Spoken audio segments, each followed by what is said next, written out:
toutes et à tous.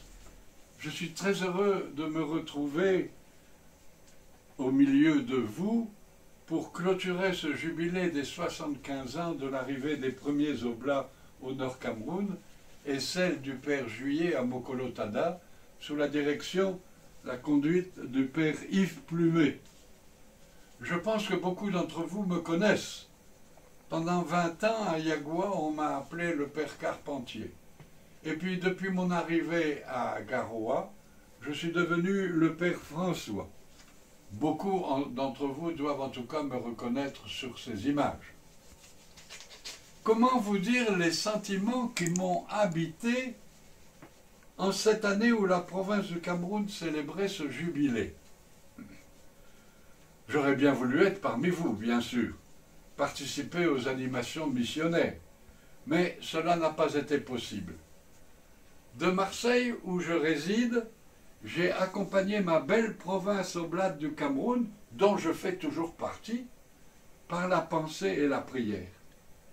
Félicitations et merci à nos seigneurs les évêques, au Père Ferdinand Ouono, notre provincial, et à tous ceux qui ont animé tout au long de l'année ce jubilé. Je me suis souvenu du jubilé des 50 ans. 50 années de présence et d'évangélisation à partir de zéro, c'était quand même déjà pas mal. J'avais pris une part active à l'organisation et au déroulement du jubilé. Nous avions bâti une exposition du cinquantenaire, inaugurée à Garoua par le Père général, le Père Zago. Elle était passée ensuite dans 40 paroisses et elle avait achevé sa course 4 ans plus tard, en l'an 2000, à Mvolier. Je crois que c'est à cette occasion que s'est éveillé en moi ce désir profond de garder la mémoire des événements passés, la mémoire des pionniers, conduits par Monseigneur Yves Plumet. Et je crois que relire l'histoire de la Fondation, ça permet de donner à cette graine qui a été semée et qui est devenu un grand arbre, ce devoir de mémoire permet d'embellir cet arbre et de lui faire produire de nouveaux fruits. En France, je consacre la majeure partie de mon temps à explorer les archives de Monseigneur Plumet pour écrire sa biographie.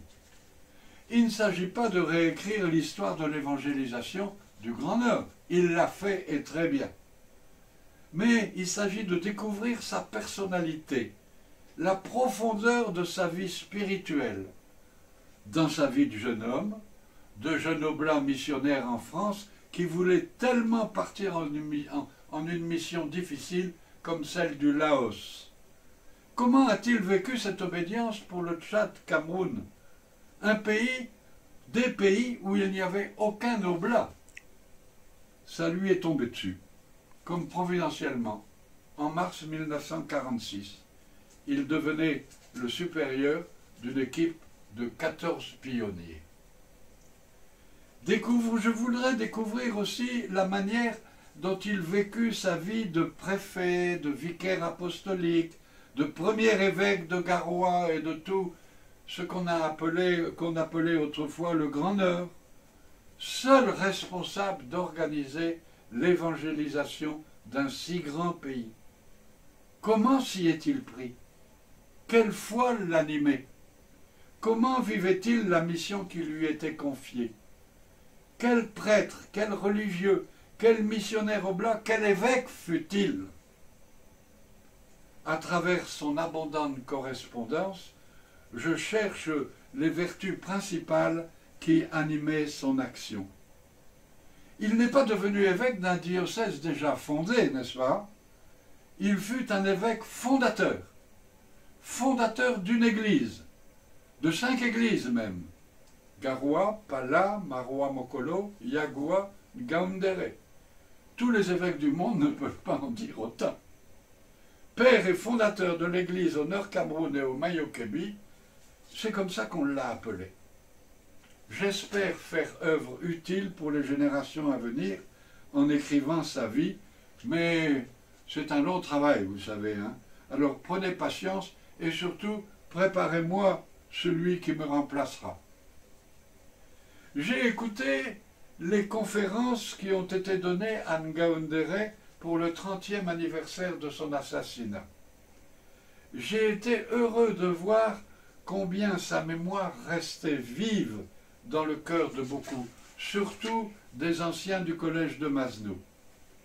Merci à vous qui avez réussi à nous faire revivre cet homme 30 ans après sa mort et à nous faire découvrir en lui peut-être déjà l'étoffe d'un bienheureux. Mais attention, Monseigneur Yves Plumet n'est pas encore déclaré bienheureux. Mais il peut le devenir si nous le sollicitons dans nos prières, dans nos mouvements paroissiaux, dans nos communautés de village, nos familles, chez les jeunes. Je souhaite vraiment que ce jubilé soit le départ d'un grand mouvement spirituel, oblat et ecclésial, pour nous réapproprier l'esprit qui l'anima et nous manifester qu'il est vraiment près de Dieu.